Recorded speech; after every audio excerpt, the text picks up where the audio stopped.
everyone. Good evening. Good evening. Welcome to special day and time for ESO Live this week. Kind of switching it up a little bit. See how it feels. We did a stream last Monday for the Orsinium special when we announced it. That was at noon. Time. So we were like, we can't possibly do 2 streams in 1 week. That's just crazy. So we moved it to this week, different day. We moved it to the evening. Yeah. In the evening. Just trying it out, seeing how it goes. But we will be back to Fridays at 4 o'clock, starting next week. Right. Enough of the confusion. Indeed.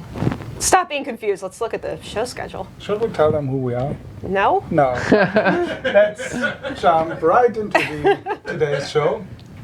You should know us. We'll start with a quick summary of the upcoming community events. After that, we're going to talk about some official ESO news. And we'll have Eric Robel with us on the show, and we'll talk about the game features that will come with the game. Oh yeah, I love that guy. Yeah. After With that, the base game patch, that's what I was about to say, in the upcoming Orsinium DLC. after that, we are going to go through our fan creation showcase, and Matt Weathers will actually be joining us for that. Woo! Yep, and he will stick around and talk in the segment From Art to Zone about the orc architecture and the creation of the orcish dungeons in Orsinium and Rothgar. And of course, we will have giveaways all throughout the show, as we usually do. And guess what, everybody? This is Kai. He's the German community manager. Hey, and here's Gina Bruno.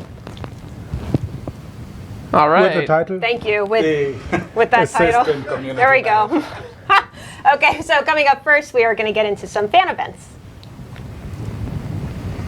Maybe. Should we?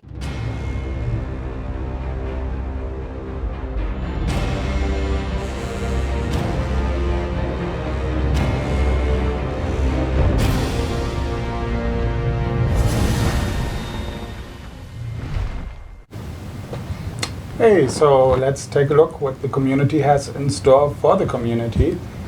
Lots of fan events again. We start with the Sons of Shore. This is a series of combat-based events for violent Nords. You have to set your priorities that like to hit things. That's most Not Nords, I feel like, right? Things, yeah. Violent or drunk. Oh, yeah.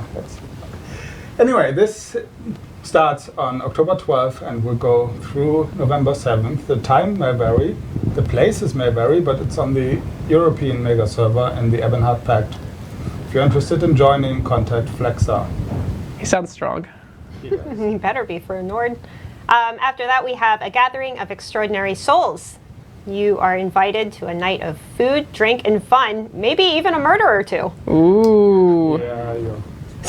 Sounds like Baltimore to me. So this is happening Friday, October 16th at 5 p.m. on the North American Mega Server in Reaper's March.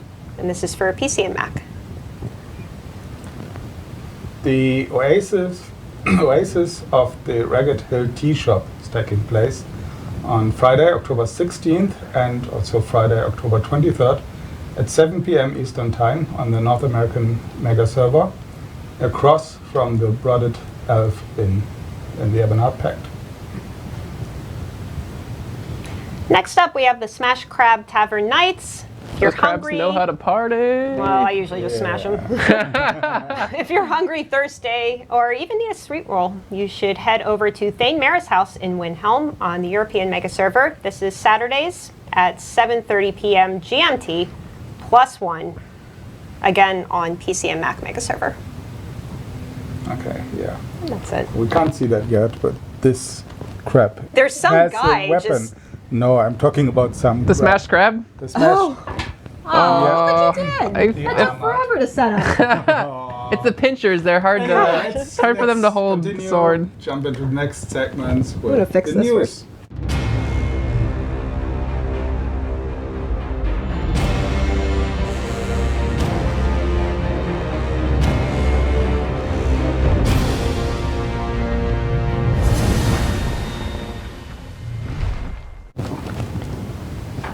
We're back. So we had a pretty busy week this week with just tons of maintenances all over the place. We had A maintenance for the live PC server. We implemented patch 219.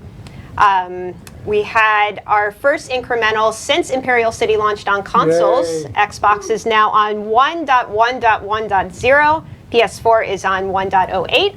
And in that patch, we actually fixed the missing beam effects that I was going to say that you were seeing, but I guess you weren't seeing them. Oh, too soon. Come on. I know, so bad. Yeah, the Guild Bank issue, Guild Stores, all that stuff has been fixed.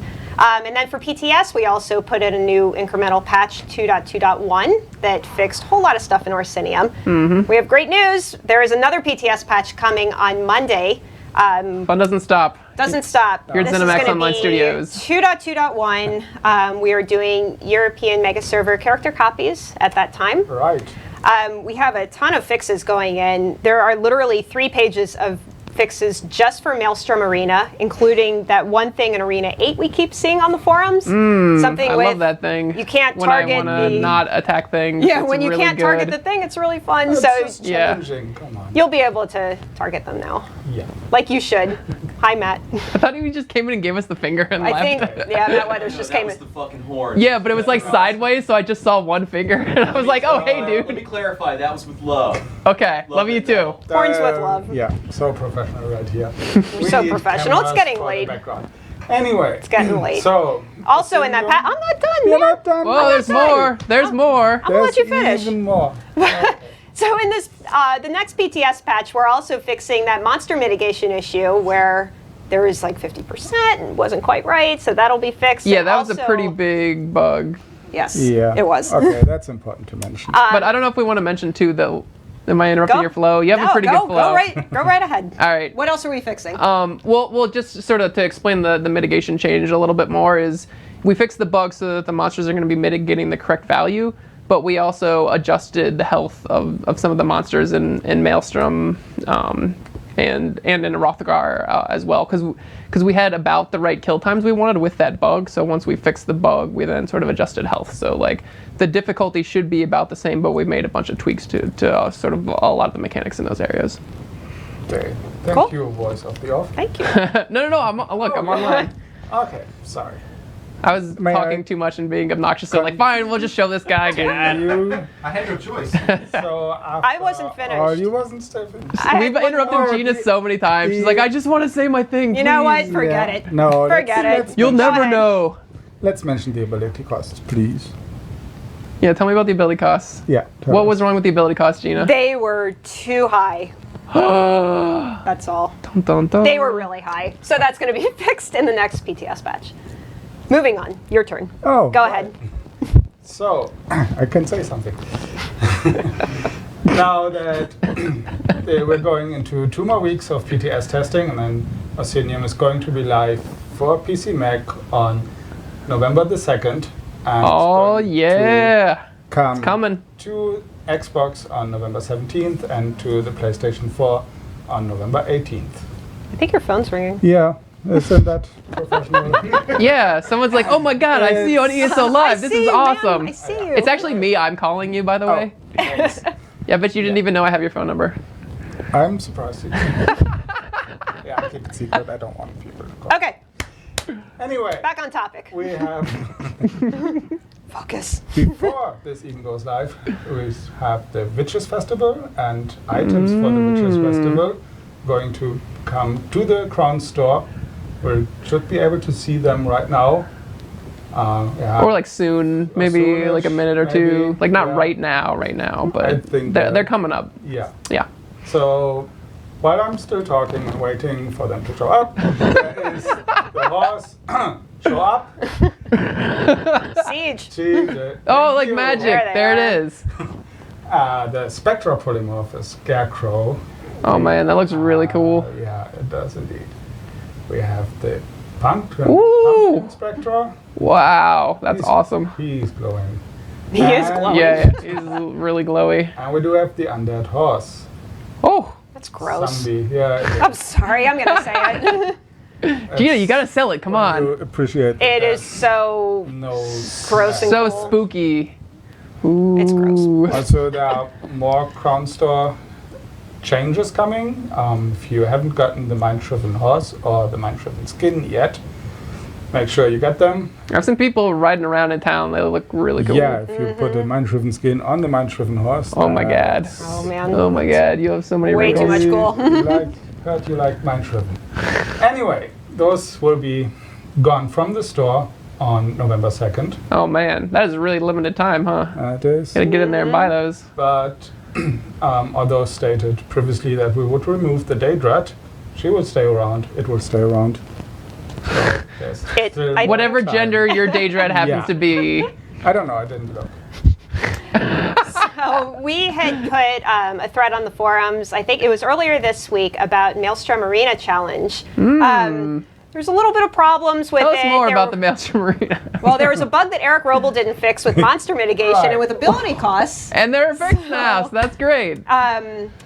Because we're also transferring European, oh gosh, we're over here now. Because we're transferring European characters next week and 8 characters won't be on the server anymore, we were kind of like, well, not completely fair. So what we're going to do is actually move that from PTS to a live contest after it's live for everybody, including on consoles. So we will adjust the rules as necessary. We'll adjust the prizes a little bit. So So this means Yeah, it's going to be we- really good to go on to PTS. Then you can practice and like Okay. sort of get your can times practice. down, Right. and all the bugs are fixed now. think So what you we're can have a nice looking at- smooth run. From Yeah. Monday on, yeah. what we're looking at doing potentially is whoever is first to appear on the Veteran Maelstrom Arena leaderboards will win something. To be determined. Ooh, So secret yeah, prize. getting on PTS, you can definitely practice a little bit and kind of work Hone your things out. skills. Go through that Arena 8 now. Yeah, to worry Arena about 8 that you the- can complete. So yeah, this is kind of hot off the presses a little bit. We haven't been able to update the thread yet, but we will after the show, and we'll get everything worked out. So apologies for the confusion, but this will now be a live contest, which is more exciting. Yeah, doing it live. Indeed. All right, so there's been a few topics kind of talked about on the forums. We wanted to address a few of them, the ones that we're able to. Loading screens, we know, are still a thing. We just want to let you know that we are still looking into them. We put in a bunch of kind of back-end code just tracking a lot of data that we can collect, and that way we kind of hope to pinpoint it a little bit easier and see what's going on with these loading screens. They're not as bad as they were when Imperial City first came Yeah, they out, have but been they're still sped up. there and not quite right. So we are still working on it. We're also looking into lag issues we have with some zones, especially Rivenspire stood out, and this one is fixed. We did some changes once again in the background for PC about a week ago. I think it was last week it went in. For the consoles came up with the patch we just did. And so Rivenspire seems to be fixed. We're still keeping an eye on it, of course. Also, Right, go team. Cyrodiil, yay, is known as having some lags once in a while. A little bit. A little bit. I've heard that. Every now and again. Yeah, we're keeping an eye on that. We're doing improvements in the background, looking at changes we can do, and hopefully we'll see some improvements coming. So with Orsinium is Maelstrom Arena, which is a single-player progressive challenge. And we know that that's not for everybody. Not everyone wants to play single player. They want to play with a group. And we've seen a lot of people asking, well, where's the trial? We thought it was coming with this DLC. It's not. Maelstrom Arena is coming, which is the single-player one, but there may or may not be a new trial coming with the next DLC. We've So- definitely heard those Yeah. concerns and may or may not have plans to address We that. do have plans, and it's coming early next year. It is. That's something we can promise, I think. It is. All right. So hang tight. It is being worked on, and it's coming pretty soon. Yeah. So, one other thing that we saw a lot on the forum last week is the item set Shield Breaker, and how some of you think it's awesome, some of you think it's completely broken. I can talk to you. I can just hand over to Eric. Want Okay. to say something? Either way. Yeah. Easier? So Shieldbreaker is definitely a very polarizing set. Indeed. Like, yeah, it's you love it or you hate it. And if you're the guy who's, using it to kill people, right, it's really fun. And if you're getting it hitting you, it's less fun. And this was somewhat of an experiment to try like a new sort of creative, different way of dealing with sort of these metagame issues of people having a lot of shield abilities. Yeah. So we may in the future look at some sort of ability type of solution as well to deal with shield stacking. But I think that it definitely has helped with this, because instead of putting 3 damage shields on your bar and just having like a huge swath of things, it's now a lot more effective for you to do 1 damage shield and then do combine it 1 or with 2 healing Yeah, abilities. right. Yeah. So then the healing can take care of the unmitigated damage, and then the damage shield is helping prevent burst damage and just normal ability use. So it definitely you have to play pretty differently to figure out how to counter it. And if you don't know what to do, it's just like, oh, they just like can kill me through the shields all the time, and that's really annoying. But yeah, I think overall it is serving its goal of preventing shield stacking, and we are happy with that and happy with the value. But it's when we look at this problem in the future, we're going to look at a less polarizing solution. Yay. So there you have it. There Hot you have topic addressed directly from the source. Whew. Indeed. So coming up next, we are going to get into some features that are coming up in the base game patch of the Orsinium DLC. With So a special guest. Eric's going to be here. what? Yeah, He's gonna be wait, here? no, I'm here right now, though.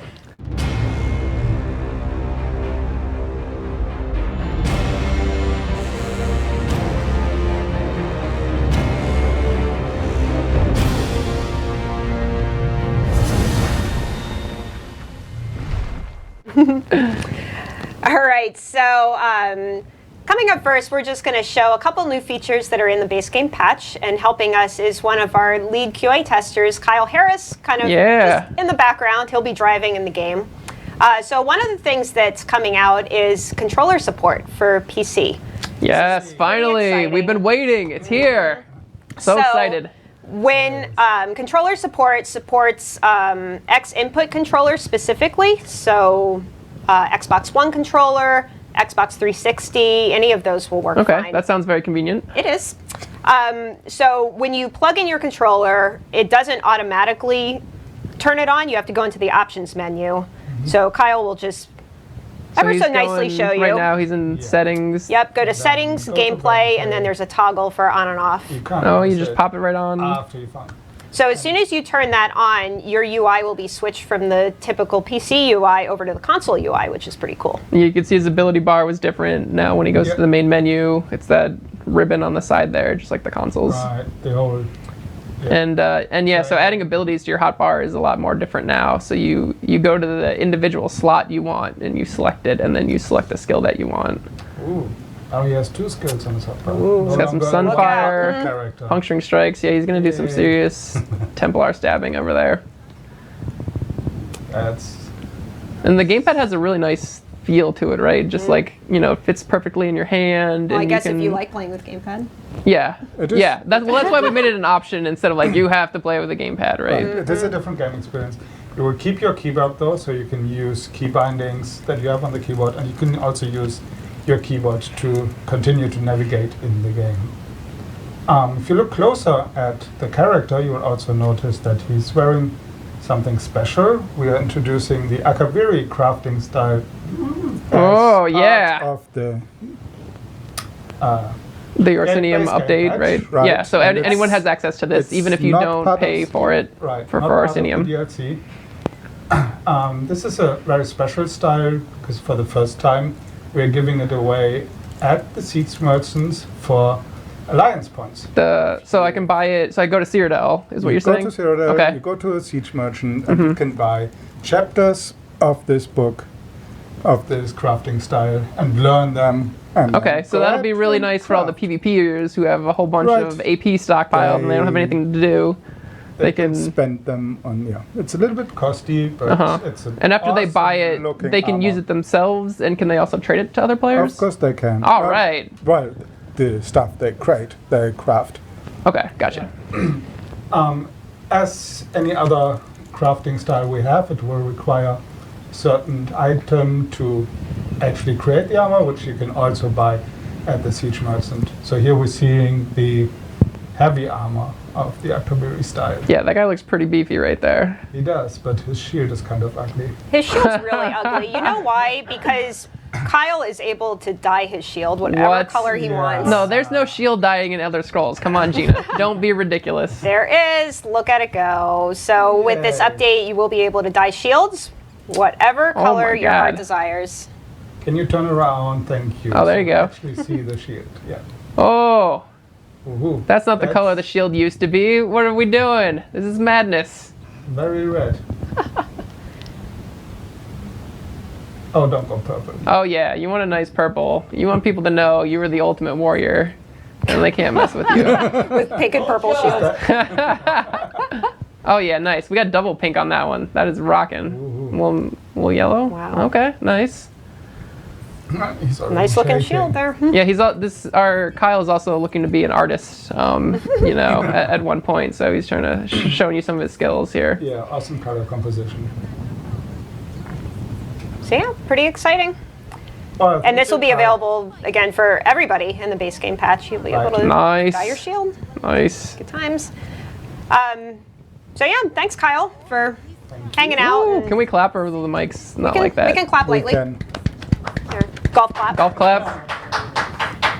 And everyone, before Kyle leaves, everyone congratulate him because he's getting married on Sunday. Yeah. Woo! Now we can clap. Now you can clap Now some louder. serious golf claps for that.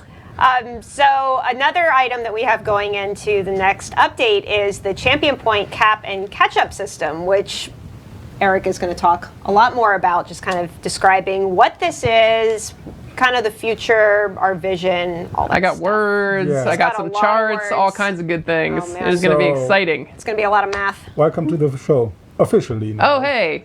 I'm really glad to be on the show. This is fun. And before we start, we just want to remind everybody that Eric is going to be focusing on the Champion Point cap and catch up today, but he will be back next week to talk about improvements with the grouping tools and sort of our short and long-term plans with that, and also battle leveling updates that we Yep. have going in. So save your questions for next week if you have them for that, but right now it's all about Champion Point. Yeah, we've been working on a lot of different things. So it's been a good update for us. I'm really happy with what the team's accomplished.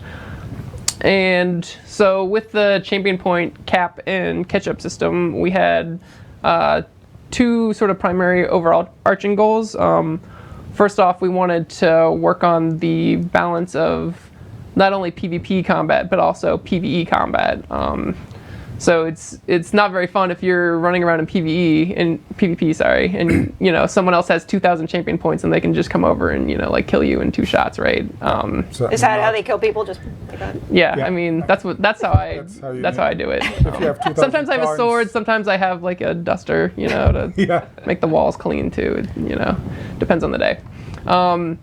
Yeah, so we wanted to adjust the balance so that there was less variation between the different players, and then as well for PvE we have these leaderboards not only for the trials but for the arenas like Maelstrom. So we wanted it to be fair for you to compete. This guy got a really fast time because he has 2,000 champion points, and I'll never be able to catch that time because it's just so fast because he has so much of an advantage no matter how well I play. And then the second thing that we wanted to work on with this was helping with the progression for lower level players, because we noticed there was some people were dropping off at like veteran rank 1 because it like took really long time to get veteran rank 2, and then they had to go all the way to 16. So sort of our first step at improving that was with the previous update where we made it take less experience to get a veteran rank, and we also made it so that when you're doing veteran quests you get more quests. So then sort of the next phase of that plan is realized here, where the low level players are getting the champion points a lot faster with the catch-up mechanic. Cool. Yeah, so that's kind of what we were hoping to accomplish with it, and then I'm going to go into a little bit more of the nuts and bolts of how it works. Right. Please do. Okay, so the first off, the catch-up mechanic, we scaled the cost of getting a champion point. So if you're level 0 champion, right, you just hit veteran rank 1, you're going to get the points extremely fast. You're going to be getting points like 10 times as fast as you were before. So you're like, pretty legit. yeah, you're getting a lot of improvement, and you're progressing really, really quickly, which feels really good. And then it starts slowing down the more points you've earned. I just like that somebody in chat also called it the ketchup mechanic, as in the condiment. Because we were joking earlier, like, what about the mayo The mechanic? mayo mechanic. Yeah. We had the mustard we'll have the mechanic. mustard mechanic later on. Yeah, there's Mustard technology. a lot of really good mechanics that work here. Anyway.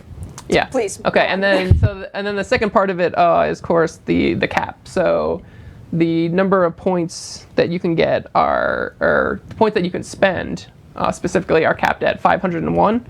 So if you have more than 501 points, then you just won't be able to spend any of the extras, but you still have them. We're not taking that away from you. Like, they'll still be there. They just can't be spent until we increase the cap. And You when can even earn more points, right? Can continue to earn points. Yeah, you can keep earning points. And the point earning is actually, after you get to the cap, you're earning points 200% slower, because we wanted to make it so that people wouldn't just hit the cap like really quickly over and over again. So that's sort of an additional feature to the cap. And anybody who currently has, or not currently, but has over 501 champion points, when this is released, will get an automatic respec. Yeah, so they can respend all their champion points, because since you have a limited pool, you're like, oh, well, I might, I want to sort of distribute them a little bit more evenly, or, there's one thing that I think is really important, so I want to focus on spending all my points there. So, yeah, we just gave them free respec and let them redo it however they wanted to. So why 501? Great question. Drives my OCD crazy. Yeah. Yeah, it would have been nice if we had, gotten it like a really whole round number, like 500, but we wanted to make sure that all the builds and all the specs had parity. So this equates to 167 for the warrior, the mage, and the thief constellations. So the Magicka builds have the same points as stamina, because otherwise you're like, wait, why does stamina always get one extra? Because because it's only 500 or something like that. So it's divided by 3. Can Yeah. be divided by 3. Yeah. And also we wanted it to be evenly distributed 167, because we didn't want people to spend it all in one tree, because that sort of like defeats the whole point of the champion system, where you're making a little bit more balanced character and you're sort of making interesting decisions within each of the trees. Yeah. Like, oh, I want to have my defense sort of customized to be better against spells or mitigate or physical attacks, and then I want to get like this type of regeneration or utility ability. And then the third constellation, the mage, is like, oh, do I want to have more spell damage, or do I want to have more melee damage, and sort of how do I want to allocate that with like more crits, or just bigger hits with my light attacks or something like that. But okay, now we know 501 why exactly, but why not 600 or 300 or another nice round number? Yeah, great question. What made you choose Yeah. 501? Yeah, so we got a lot of really great data from our business intelligence team, and we looked at the numbers, and we wanted as few people to be hitting the cap as possible, but still not make it so that the cap was like really far away for a lot of the players. So the 501 cap is less than 1% of the total population of our game are hitting the cap. Yeah. So like hitting the cap, it doesn't feel good if you had, above the cap and now you have like slightly less. So like that totally sucks, and we're sorry for the people that are over the cap and now you don't have as many to spend, but those points aren't gone, they're still earned, and you can still apply them when we increase the cap. Wait, was there a second part to that question, or? No, I think that's about it. Okay. So we have very few who are over the cap. Yeah, we have very and few. We have a good average who can still earn a lot of points. Yeah, they can keep earning points. And sort of the way the costs work out, I think we have a graph actually that sort of looks at the way the costs scale. Look at that math. Ooh, man, that is a nice looking chart. So that shows off what it looks like with the 200% increase for experience after hitting the cap. And we got a lot of really great feedback from PTS, people talking about the numbers and like what they thought. So it was really great reading through that. And a lot of people were really talking. They were concerned about how much experience it took to get additional points. They're like, "Oh my God, look at it! It's 2 million or it's like 4 million for me to get an additional point," and it's so far away and it's so much time commitment. And you feel like you're never gonna make any progress, or you're like, you have to do all that just to get one champion point. So one change we made based on the feedback is that now it will only cost 50% extra experience after you hit the cap instead of 200. Because we didn't want people to just, be hitting every season, hitting that cap and then hitting the cap for the next season. Yeah. So we wanted people to slow down a little bit, but we still wanted them to be able to earn some progress, and get some experience and want to spend their enlightenment every day and feel like they're being rewarded adequately for that. And then the second sort of major thing from the PTS, we have a cool chart for that, just almost as cool as the last one, but I think it's even I cooler. think it's cooler. cooler. It's got more colors in it, and Yeah, that's that part true. of it is pretty exciting.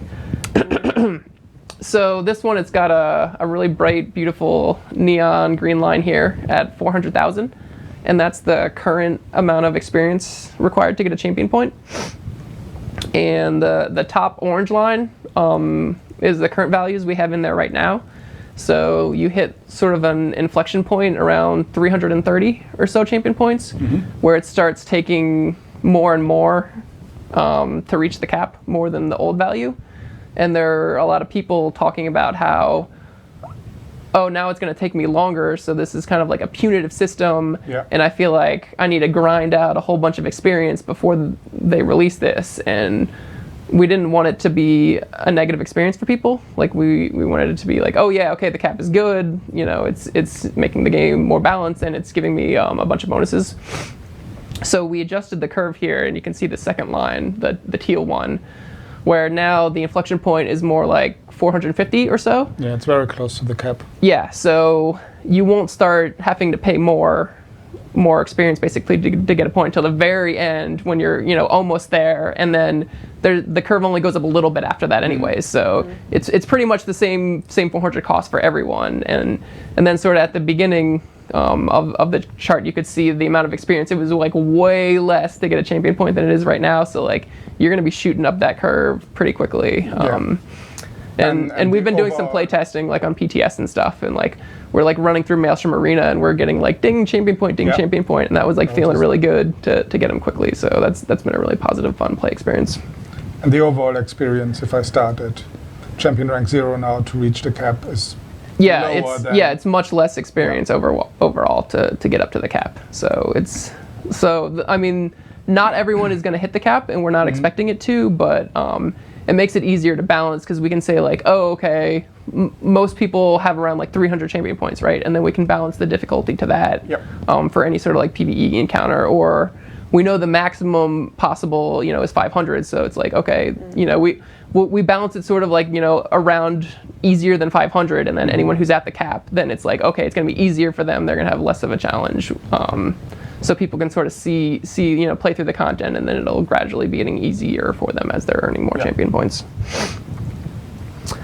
And then there's one last major section I want to talk about with this, which is how we plan in the future to support the system and grow it and change it. I'm sure everyone would love to hear it. Yeah. So and then that was sort of like the last major feedback point. From reading through the threads, there are a lot of people who are like, well, how much is it going to change by? And like, well, I don't know if I feel like farming this many points every season. And like, there, like no one knew exactly what it was. And there was sort of like a lot of confusion and stuff, which is kind of our fault, because we didn't release any specific details about it. And that was actually on purpose, because we didn't have an exact number that we wanted to kind of get pinned to of like, yeah, it's always going to be this value. We kind of want to make it flexible and adaptable based on how people are playing the system, like how many points there are, what's sort of the average values, and also the content that's coming out. So we want to raise the cap every time new content comes out, but another thing we're looking at is raising it proportionally to the content. So if it's And when you say content, you mean an update and DLC? Yeah. I see people asking, what's the season? And that's quarterly. Every quarter we're planning on doing a new DLC. So it's like Orsinium is like a really big place, and there's lots to explore, and it takes a long time to go through it. So we would, potentially want to raise the cap higher for that versus another DLC if it was just like a smaller island, and there's not quite as much story and stuff to go through and play with. So for a more system heavy. System heavy update. Yeah, we might not increase it quite as much. So like just to give people like an anchor point or whatever, we're thinking around 200 per update. That's going to be variable based on all these factors and sort of player feedback as well. What people think of the caps or how far they they feel like going.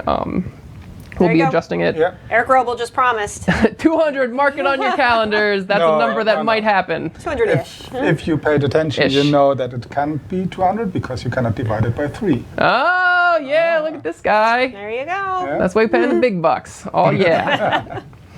And then one nice thing too about the cap is that when we adjust the cap, the curve dynamically adjusts as well. So it'll actually take you less experience at the lower levels. Like those will go even faster. So that's sort of like part of the catch up, right? Is then they can get a little bit faster to the end of the cap. Right. So it doesn't feel like, this is so far out and it's just getting further out. It's like, well, we're still giving you, some help to catch up there.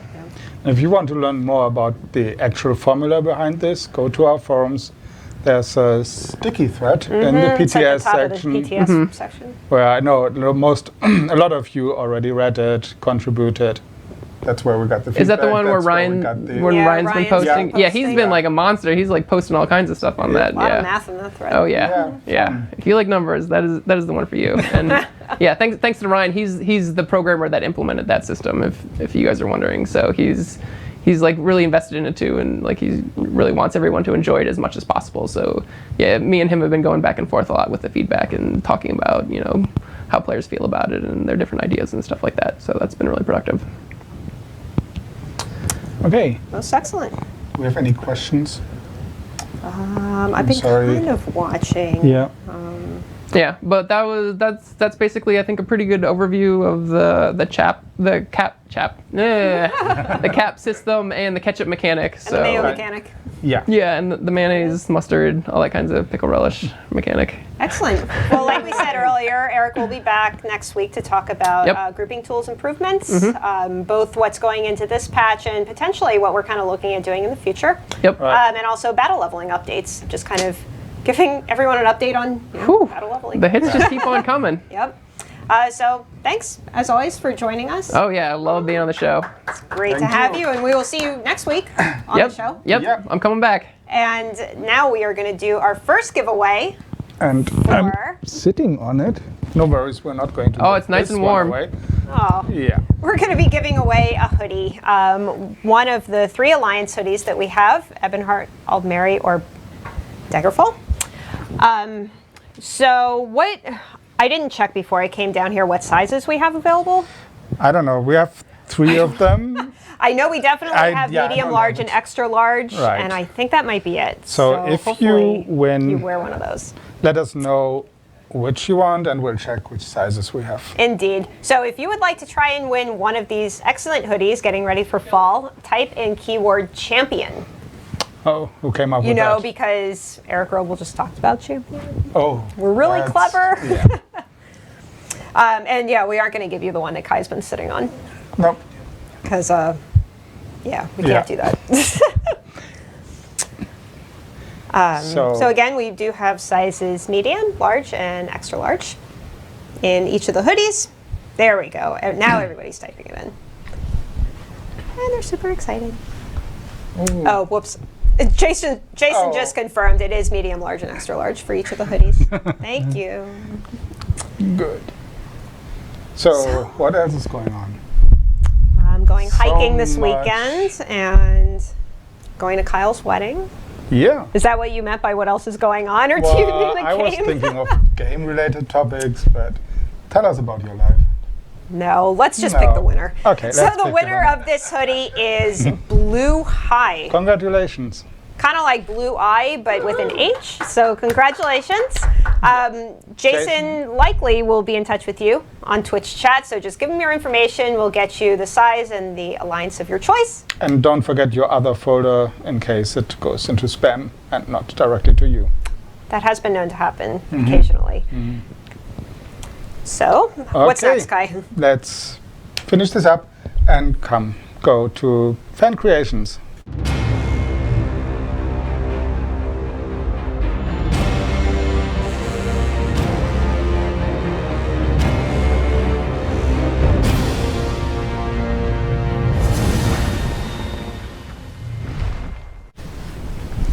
Hello, welcome back. You'll see Eric Hey. Grobel has suddenly just transformed into Matt Weathers. Got older and fatter, like really quickly.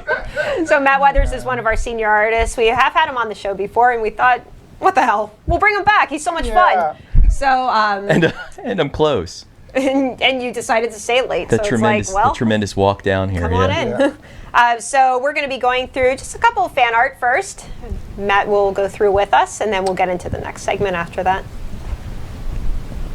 So first on the list is a twin moon gaze. This is done by the River's Edge on DeviantArt.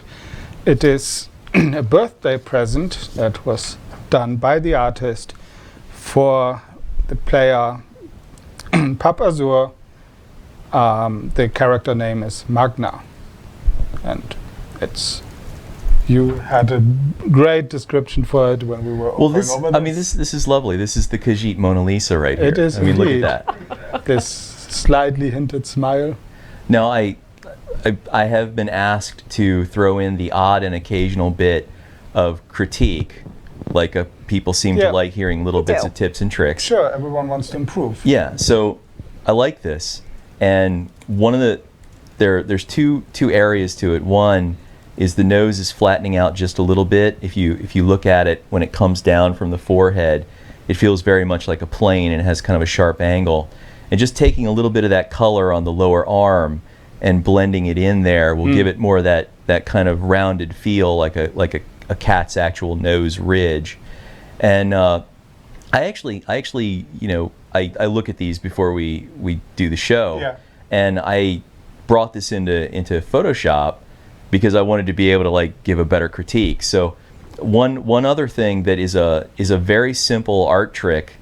You take a little bit of that of the brighter color in the hair, and you just touch up the very outer edge of the hair, and it pops it forward from the background. It gives it that sense that there's just a little bit of ambient light behind it, and helps it separate from the background. So at some point, if you guys want, I could actually come in with paint overs if anybody seriously, if anybody online says, Sure. boy, I'd like to help, but if more people say no, stay the fuck away from my work, then whatever you guys want. No, So, we can certainly ask them. And yeah, Sounds like it might be it takes some professional. I'm just drawn in by the green eyes, and that's it. yeah, I like that.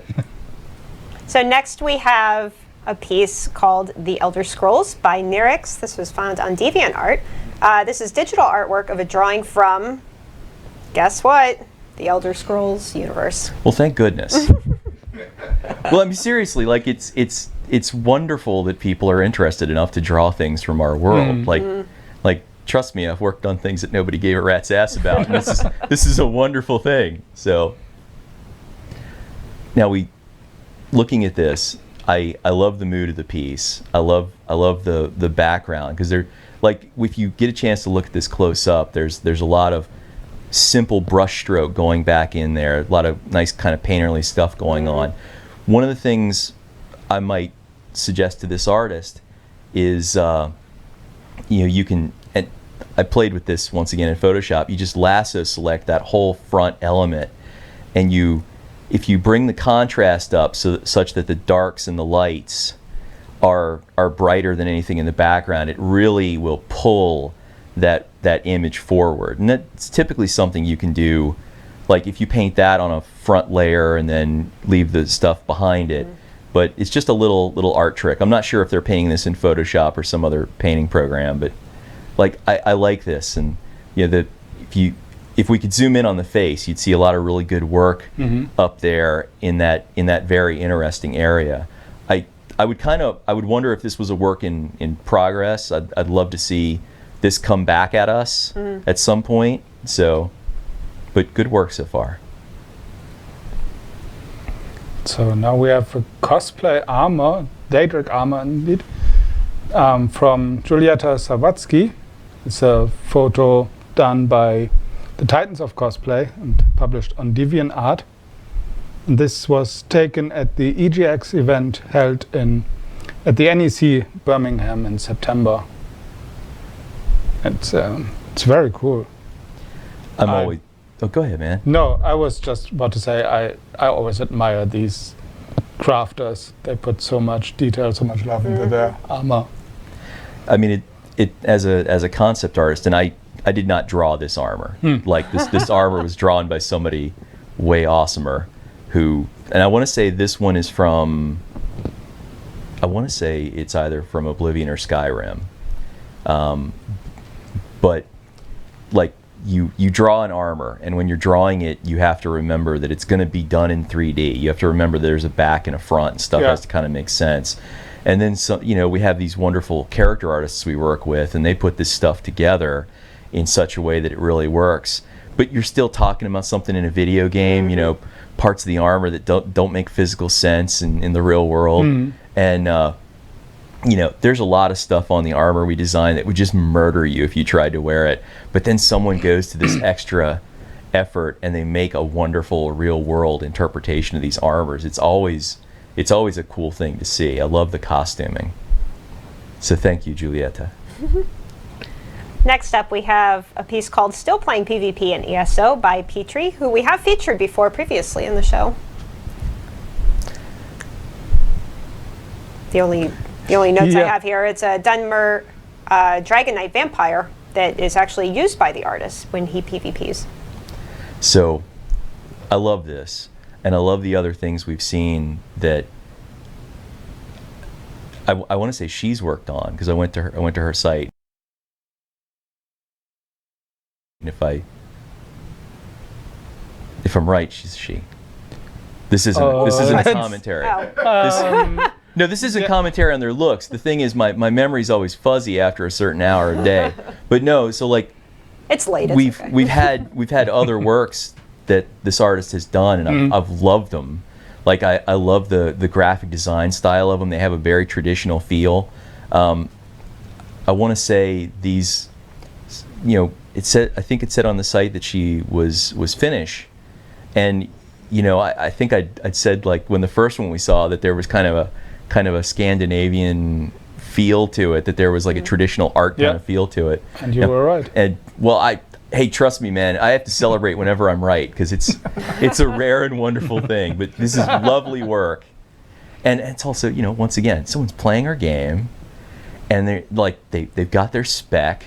They're enjoying the shit out of it, and they want this extra layer to, like, I'm gonna draw my character. Like, that's why I got into this stuff in the first place. Like I had a copy of the Monster Manual as a kid, and I was like, oh, I'm gonna draw these, and you try and learn from, like, drawing the various monsters in it. Also, the Monster Manual had boobies in it. So there's the real reason. There's the real reason. That's an important Trust reason. me, in grade school, that was the shit. Let's move on. Here we have a pumpkin, Cool. branded for the Soulforge Guild, and was published on our official forums by Nonpoint. And wow, are we really that time again? Heck yeah, it is. Pumpkin everything. Yeah. Love to see more pumpkin carved ESO stuff. Yep, seriously. Send us your pumpkins. We talked about this earlier. We want pictures of your pumpkins. You can take that. You can take that how you want. Yeah. So. Not every way they want. Okay. But pumpkins, yeah. Send it to Kai at. No, I love this. This is a quest item. It is great. I want this as a quest item in our game now. There we go. Okay. Oh, and there's us. That's it. And here we are. I'm just playing with my hair. So coming up next, Matt is going to actually walk us through sort of the design and general architecture of orc-styled buildings, I guess? Dungeons? Yeah? Yeah. I'm going to sit you through. You're going to watch it. Yeah. And it's going to be great.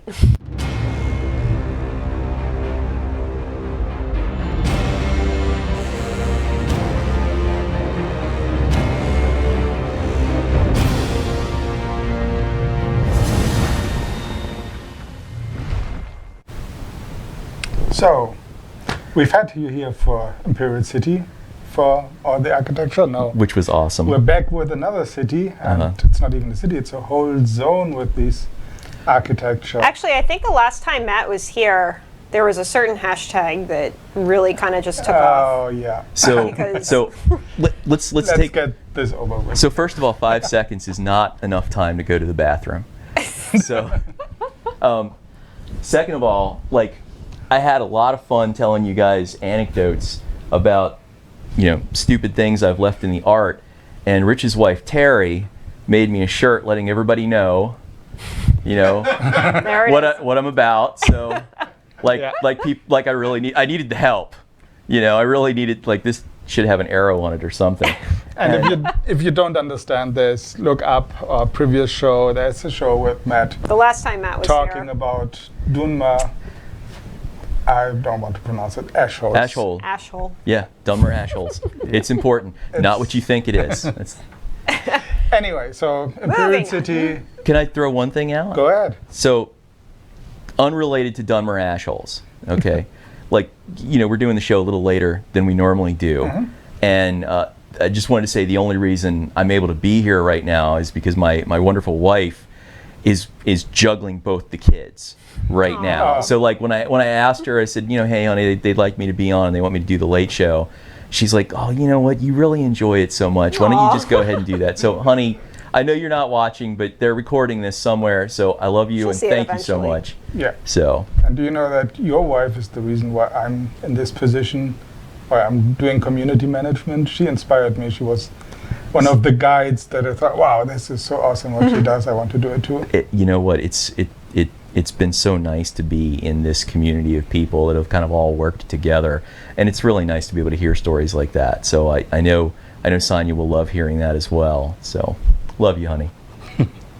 We love Kiss you, the Sonia. kids. Good. Back to There we go. Orsinium. There we go. Orsinium. So we haven't seen that in a while. Actually, since Daggerfors, and that we had to take a look into the Iron City. Yeah, so, a lot of I use the same process pretty much on everything. You want to start with as much information gathering as you can, because that will tell you a lot of things that you don't have to draw, like just being informed about any process that you're going into. So we looked at the earliest visual incarnation of the Iron City, and apparently they have a brew, but the Iron City in, I want to say it was Daggerfall. It was Daggerfall. It was a Borg cube. Yeah. And you don't resist orcs. Resistance is futile. But the thing is, it was a literal metal city. It had these riveted plates on the outside, and I was like, oh yeah, man, I'm gonna do something that's not made of stone. And Jared was like, okay, Iron City's gonna be a metaphor. Get your head out of your ass and draw something that looks medieval. So Well, we are about 1,000 years before that. So maybe when this city gets destroyed, they become smarter and build the next one out of iron. you know what? It would help because people Yeah. seem to have this major problem with effing with orc architecture. That just seems to be a theme. So leave the cats alone. Seriously. But so the reason we're having this image up is. You guys are going to be doing, I want to say, another segment at some point later on about the actual construction of the Orsinium city. Yeah, that'll be a website And- article pretty yeah. soon. Right. So we're not going to take a shit on that. What we're going to do is I bring this up as a reference point. Like people will see at some other point how we got to this, but this for me was the drawing I did that put all the Lego pieces together. So, we designed this set of towers and walkways and pillars, and we wanted it to look like the city was kind of being repaired, but also readied for a siege, that kind of thing. Because, it's a big defensible structure. And, very early on, talking with Jared and talking with Lawrence and, talking with Mike Phillips and getting all that kind of information, we were like, okay, the whole city is a fortification. Somebody can walk up into their house and defend themselves. But anyway, the thing to take from this image is you will look at it, and the main orc shape is actually this very simple, 2 lines tapering upwards, and then a triangle peak. you know, so just very simple. And honestly, you know, just to pull back the curtain, part of the reason for that, you know, there's a lot of games where orcs are dumbasses. And They are the best crafters we have in the well, world. and that's the thing. Our orcs are not dumbasses. They're these incredible craftspeople. They, you know, they're big and they're bold. They're not like, duh, you know, it's like No, those are not. that's other games. But I like having smart orcs. You know, I like having these crafty guys. So but you know, at the same time, they're not frilly. They're gonna build big. They're gonna build solid. And so we kind of worked that into the style. But the other thing was, you know, we were gonna try and make a big city, and we wanted to make sure that it could run and not take a crap on somebody's, you know, graphics card. Yeah. So originally we had a different design for this thing, and Greg Klein, who's a real good friend of mine, I've been working with him for a hell of a long time He's now. been here a long time. He's been here. He got here before us. He's like the OG, as they say. But Greg was like, yeah, that's not going to run. And so I was like, what about a triangle? And he's like, triangles are awesome. They're really low poly. So, you know, seriously, pulling aside the curtain, part of the design of this city is making this thing look good and run. Yeah. Like if it doesn't run, you're going to hate the game. So that's part of where this triangular shape came from. Now that I've bored everybody to effing death with that, so you can see this is a set of cisterns. We made a very small dungeon set of these flooded cisterns that are underneath the city, and you know, you can see that the cross section is still the two lines leading up to the triangle. Yeah. You know, we've kept it consistent. So, you know, at no point are you walking through the city and then come into something and you're like, what the hell is this? This doesn't look anything like it's supposed to. I mean, like, think about it. If you went underneath the city and suddenly started seeing like Altmer shapes, you'd be like, these dudes are retarded. What's going on here? So anyway, like, I bring this up because this was kind of like our mini dungeon, where you would go underneath the city and you'd have these pathways through there. And this was also part of the fiction of the city, which is, you know, they're going to be attacked, they're going to be under siege, Yeah. they're going to need a lot of water, they're going to need this kind of stuff. So my mental thought for this, content-wise, was that you'd have these things flooded all over the place, but maybe you'd be able to find a switch and drain one and then get up under, you know, basically come up where you're not supposed to. Sneaky. And come up into somebody's territory and mess them up. But the other thing, and it actually says this on this drawing, but it's real small, is that I really wanted there to be some kind of like orc mafia, right? So like I wanted you to go down there, and when you like released all the flood water, you'd go down there and there'd be a dead orc down there with like his feet in concrete, like it was an orc mob hit. So. Can you tell us what makes good schmutz versus bad schmutz? Yeah, also, So- I really have to appreciate the word schmutz. Schmutz. It's Schmutz. It's German. I love it. Now, what is it? I only know it colloquially. Like, what does it mean in German? It means dirt. Okay, good. Schmutz. That's Yeah. it. Yeah. So, you know, I think everybody that works on the artwork, we become patinophiles. You know, like you know, it's like nothing is quite clean, and so good schmutz was just an example of, like, you know, it's like, hey, it drains and it gets this stuff on here. Bad schmutz is something where like you would see the tiling lines and it would look not good. It wouldn't make sense. So Gotcha. also, you know, I have the other concept guys rib the shit out of me, because I will pull up a little thing like this, and I did this in some of the orc stuff. I did a design for a throne room, and after we were rushing it and we were trying to get it done because somebody needed it right away. They were building it as I was drawing it almost. And I drew a couple lines on the floor and put an arrow to it that said nice carpet. And they're like, that's your best drawing ever, nice carpet. I just imagined that. So good schmutz, nice carpet. Great. But that's what makes it good schmutz, is that I didn't have to hand paint it myself. I found a nice reference for it. and it was perfect. So, bullshit aside, you can see the consistent theme of the basically parallels going up to the arch, and you can see how that's been carved into the walls. So, we already kind of had an orc statement in that very simple shape, and the repetition of it. So, at this point, I did a whole bunch of little paper thumbnails of what the dungeon would look like, and it's kind of like low poly Daedric, but it's still got that orc feel. Like if you had to remake the Daedric dungeons with like half the polygon budget, which isn't the case in this. We have a lot more budget to do dungeons because they're enclosed environments.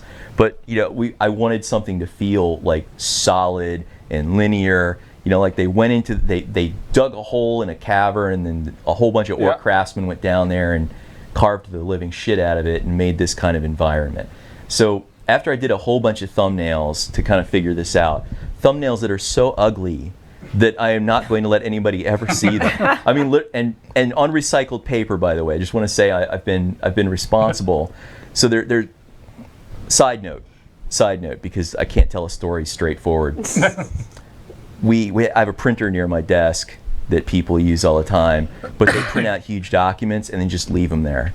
It's just that does happen a lot. I will walk over there and there's like this huge document and I'm like, okay, F it, it's getting recycled. So I will like flip these over and bring them into my office and draw on the back side of them. And occasionally I turn it over and somebody's D&D character, and I know one of these days I'm gonna find some kind of like, they're firing me, like some kind of really sensitive material. Just turn it over and just draw on it. Yep, just gonna draw on this. It'll be the last drawing. But I know I have some information in my office that I probably should not have.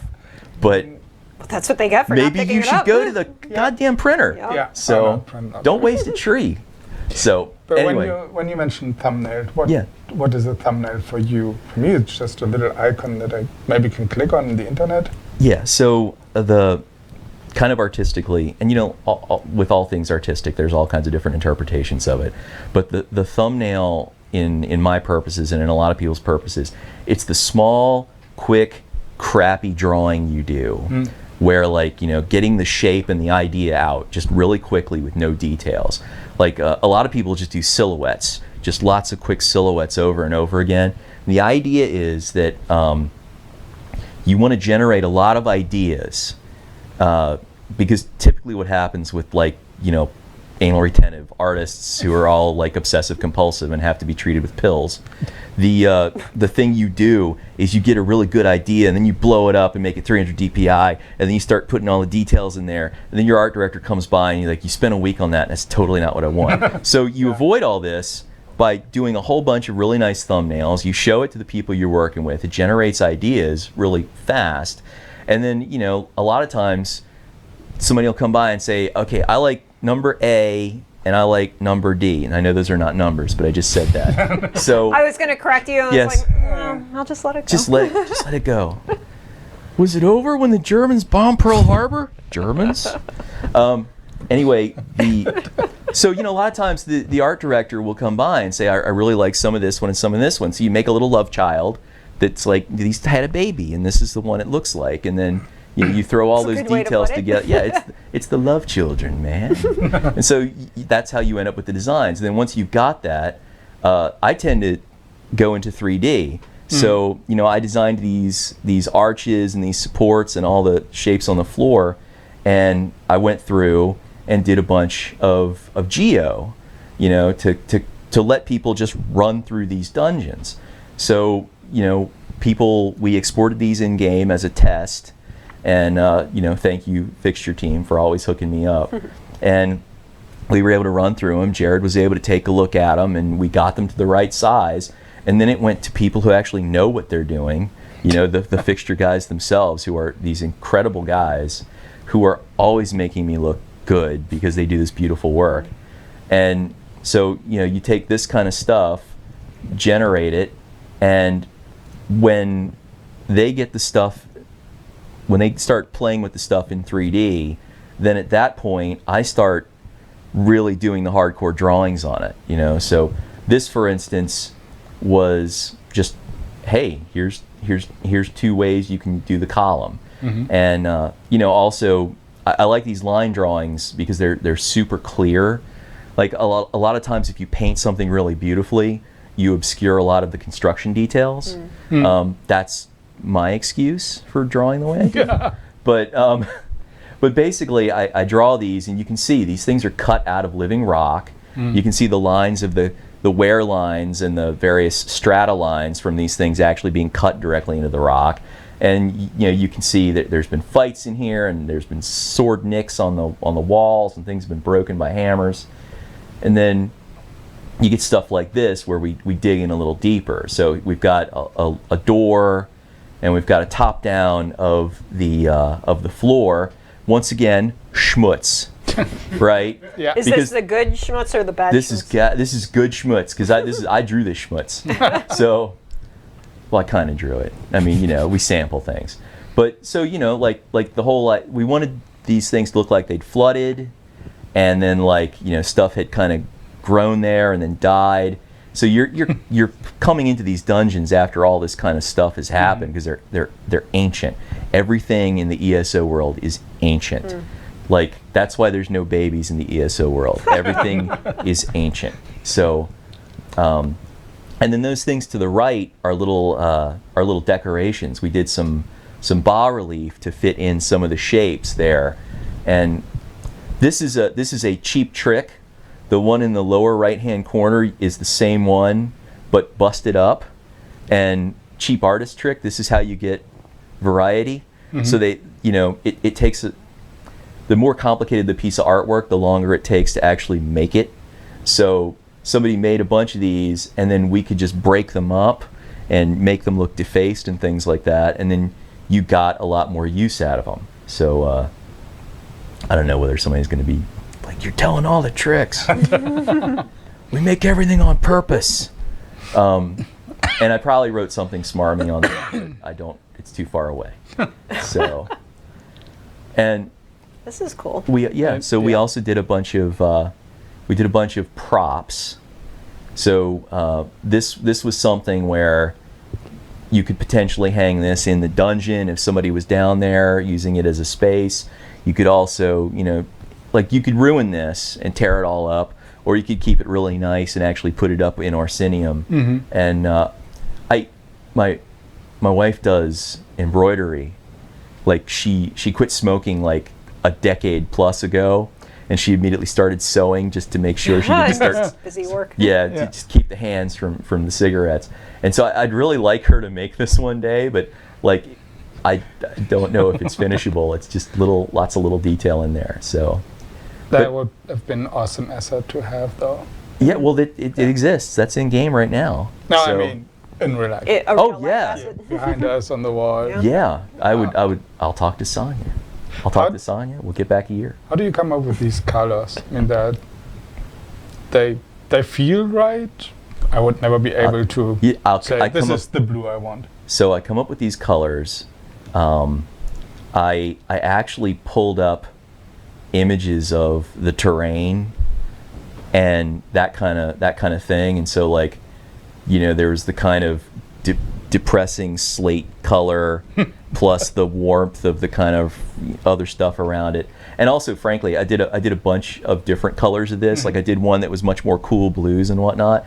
And I'm very lucky that I have people like Jared and Mike Phillips that look at that and they're like, dude, those colors suck. Could you please try that again? And then we come to a good one. So you need somebody to help you with these things, because I think every artist has their own kind of personal stuff they just do over and over again, and you need somebody from the outside looking in saying, I know you're really happy with that, but no.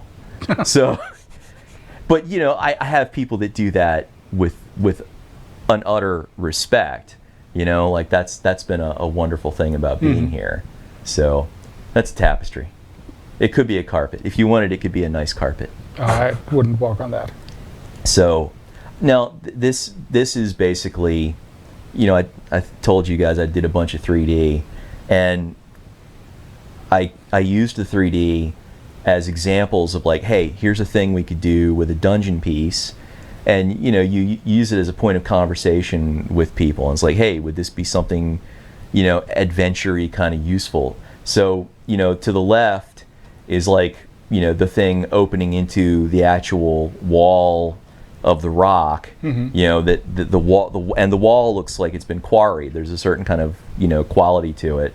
And then the actual piece, like what it looks like from the inside. So you can get a lot out of combining the 3D with just little quick drawings. And that's a horrible drawing, but it like hey, it's better than I could do. Well, it is. You haven't seen my drawing. It's much better. You're not competing for my job. This is true. Other people are. They're the ones I'm worried about. When I first saw this piece yesterday, I was commenting on how it reminds me of the new Walking Dead season. If anyone's seen it, you'll know what I'm talking about. And it's not a spoiler because it showed up within like 2 seconds of the episode. But as far as I'm concerned, you could just keep adding zombies for me to kill in this game. I love zombie movies. So yeah. If you know what, if the whole city was undead orcs, I would go in there. That'd be the coolest city. Interesting. So, and here's just a quick line drawing showing a lot of the stuff pulled together. And one of the things we talked about was that these things are old. There's been leakage over the years. There's been cracks in the ceiling, and so there's a little bit of this kind of Luray, Carlsbad caverns kind of sedimentary stuff dripping down, forming columns and things, stalactites and stalagmites. And I'm not going to clarify which is which because I always screw that up. There's a very simple rule, but it's mature rated. I will tell you as soon as the stream is over. Okay. I mean, now I'm curious. I feel we could share it, but anyway. Well, I've heard stalagmites might touch the ceiling one day. right. Let's not talk. We're not going to talk about Moving dicks. All right. So, and then this was an example of like a bigger area. So this was something that had been quarried into the earth, and you'd actually kind of descend to the dungeons, but you'd have this view all the way down. And once again, this was something where I took a 3D that I had done, and I drew the line details over it so people could kind of see how it might play out. And you can just see the barest little tip of the city up at the top, kind of placing it somewhere. So I like this one really much. Thank you very much. Inspires me and wants me to explore what's going up there. There's a lot of incredible stuff in the world that is inspiration for this kind of thing, and there's a lot of places where people have just carved straight into the rock and done massive architecture. And I think most people are familiar with Petra, which I believe is in Jordan. Yeah. And which is incredible, and it's a thing that we use for inspiration for a lot of things. I'm probably going to mispronounce it. There's a place in, I believe it's Ethiopia, called Lalibela, which I'm probably screwing it up. I mean, but you look at these things, you're like, man, someone sat down and carved right into that rock. I mean, like we just have to build it in 3D, and somebody sat, like some bodies, like hundreds of people, like carved these things out. And regardless of what the Learning Channel says, they did it without alien help. So it was not aliens. People can do these things. And after now I've talked a whole bunch of shit, here we go. This was just the kind of piece I wanted to end on, because here's all the things together. You have the schmutz on the floor. You have the line quality showing how the floor is put together. It's a combination of carved and placed stone. Yeah. You have the places where the water is leaking down and making these stalactite and stalagmite features. You can see in the left corner that's where those bas relief elements go. Mm-hmm. So, and I put a little candle there just to underlight that one thing to show. Like, hey, look at what I've done. Yeah, look at this, man! I designed some shit. Will you look at this? And then a little bit of light all the way in the foreground that's of a different temperature to make it a little more interesting. Yeah. So this guy's going down the corridor. He sees the way out, and there's probably something horrible waiting down there that Yep. one of my friends put there to murder you. But yeah, Sure so that's kind of it. And I mean, once we have a bunch of these drawings and once we have all this stuff, there's also we reused some of the details that we did in the city. Basically saying this is an orc detail. And the orcs built this dungeon. So we once again there's a sizable investment whenever you make any of this stuff, and so I like to, where appropriate, recycle. And then it's like, hey, this fits perfectly right in here. We've already made it. All we got to do is fit it in there, and it's all groovy. So that's And it it. makes sense. Why would they suddenly change their architecture just because they're building something different? Yeah. So there it is. Yeah. I mean, that's me doing this shit too long, but And you can find it on PTS right now, not only in Orsinium, the city, but also in the dungeons, Old Orsinium, the previous city that was destroyed. There's an exile barrow where you want to go. Just look into the dungeons if you haven't done yet. You will please see what Matt did. help me keep my job, brother. Hook me up. So that wraps up this segment. And as always, it was lovely having thank Matt you on so the much. show. I'm so happy to be able to come down. I have a lot of fun with you Anytime. guys. And thank you, CJ. Yeah, you're welcome. Thank you. So to wrap things up, we are going to do one more giveaway. This is for just kind of a little random grab bag of ESO stuff. Yeah, So we have so we have a wallet and a mouse pad Oh, let me see that wallet. and a keychain. You want to see the you go. wallet? There you go. Oh, wow. Sure. So the keyword to win this little... The giveaway is now only the keychain. Yeah, Matt took everything. I'll I'm just- sorry. No, here we go. My logo. So if you would like to win these goodies, the keyword is going to be Orsinium, because it's coming out. Because Ashhole was taken. Because we already used Ashhole Yeah. once. So if you would like to win this, type in Orsinium. And yeah, you do. You Oh my come up gosh, with what's this written here? logo, right? I don't know what this means. It's not a check, sadly. Can you make that out? Maybe there's money in here. Nope. No, we're giving it away empty. Sorry. Yeah, good lord, that's just code for this wallet. Well, you know what? There it goes. Yes. Okay, so the winner of this giveaway is Digerian. We're Yep. going with Digerian. Looks like that. Yes. Well, congratulations. As always, Jason will be in touch with you on Twitch chat. Check your other tab just in case his message kind of just gets lost in the shuffle. You now have a nicer wallet than I do, and you work here. There Or you I go. work here. There you go. Work here. Yeah. I work here. Well, Okay. thank you That's for joining us tonight on our right. different day and time. And with the Orsinium special, we're just for the, I can't say this word, You can base do game it. patch. There you go. Yay. It's the third time I got stuck on it today. Anyway, special show. Hope you enjoyed it, although it was very focused on the DLC. We'll be back next Friday, the 23rd, at the old time at 4 p.m. Normal day, normal time Yep. at 4 p.m. And like we mentioned earlier, we will have Eric Roble back on the show to talk about grouping tools improvements and battle leveling, and then we have a few more things in store. Right. So, as always, we'd love to see your creations. If you have any, shoot it over to us at community@elderscrollsonline.com. Right. If you haven't visited the PTS yet, go ahead, do it. Let us know what you think. Do it. Do it now. Download it. Let us know what you think. We're reading the forum, as you might have noticed when Eric was talking about Yeah. feedback and how we used it. We're looking forward to hear more from you, especially after Monday's patch. Yep, we will have a patch on Monday on PTS, so we hope to see you then. And have a great evening. Right.